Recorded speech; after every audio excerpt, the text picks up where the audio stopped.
Hey guys, Scapegoat Stephen. We're going to go through some more High Command stuff today. This is the Winds of War and Location deck from the Warmachine High Command base set.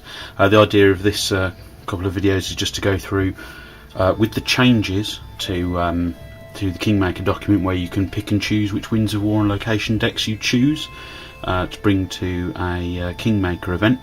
I figured that I'll do a quick video just so people can see the options available to them. I've gone through the Invasion of Sol and the Castle of the Keys in previous videos, so I'm going to go through the three base sets and what options they have. And basically there's a little bit of order to how I've done it. We've got the locations by VP, smallest to highest, and then we've got the early, mid and late war cards. So we'll start by looking at the locations for Warmachine. Oh no, that's not how we wanted to zoom that. There we go. So you've got Northgard, cycles for a 2/2 worth 4 VPs. When you discard this card for resources, you draw a card.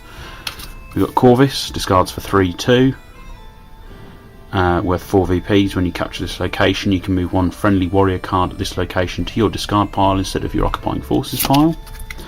We've got Fort Folk, which discards for 2/3, also worth 4 VPs. And when you capture this location, you can move one friendly Warjack card at this location to your discard pile instead of your occupying forces pile.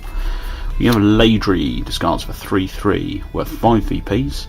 You can discard this card to refresh all cards in your reserves instead of discarding for each one. We've got 5 Fingers, which is also a 3/3 for 5 VPs. When you capture this location, you can shuffle one resource card from your discard pile into your deck. We've got Rainier for 3/3 for 5 VPs. When you capture this location, you can move one card from your discard pile to your occupying forces pile. We've got Merwin, or Merrywin, discards for 4/4 worth 5 VPs. In order to discard this card for resources, you must discard one card. We have Highgate, which is a 4/0 for 5 VPs. When you capture this location, you can shuffle one warrior card from your discard pile into your deck. The Steelwater Flats for 0/4 and 5 VPs. When you capture this location, you can shuffle one Warjack card from your discard pile into your deck. Point Bourne for 2/2, but discards for 6. But if you're Signar, it's actually worth 7. We have the Blackwater, which also discards for 2/2 and is worth 7 if you're Crix, 6 if you're anyone else.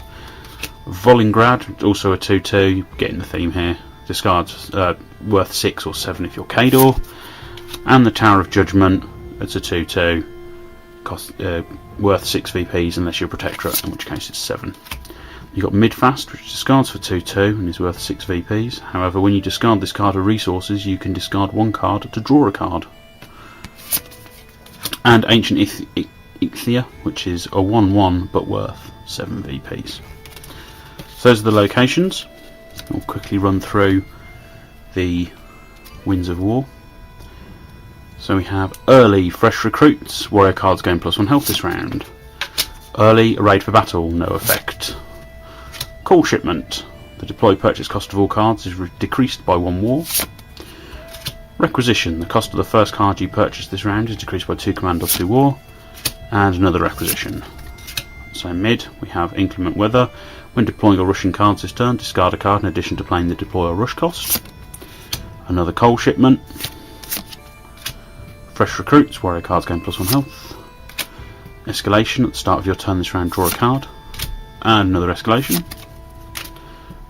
In late we have desperate measures, you can bank any number of cards. A second desperate measures. A final offensive, which is draw 2 cards. A second final offensive. And a day of reckoning, which is for each location, if a player has at least 2 more cards than any other player there, he immediately captures that location, destroy all cards, the game ends. So,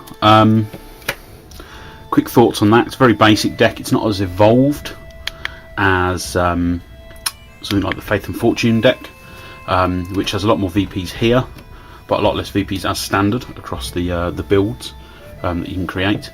Day of Reckonings are different. Again, a lot of the Winds of War decks are different. There are perhaps reasons I can see you would take this. For instance, maybe if you are playing Cyrus, oddly enough, I think might like this because you've got the reduced cost on jacks. There's things in there about no rushing, but there's a lot of things that pull things straight from your discard pile into play in Cyrus, so I think that could be quite interesting. And then obviously you've got the generic bonuses for if you're a particular Warmachine faction from this deck. Okay, so that's very quick rundown on the Winds of War and locations from Warmachine High Command. I've been Scapegoat Stephen, thanks for watching.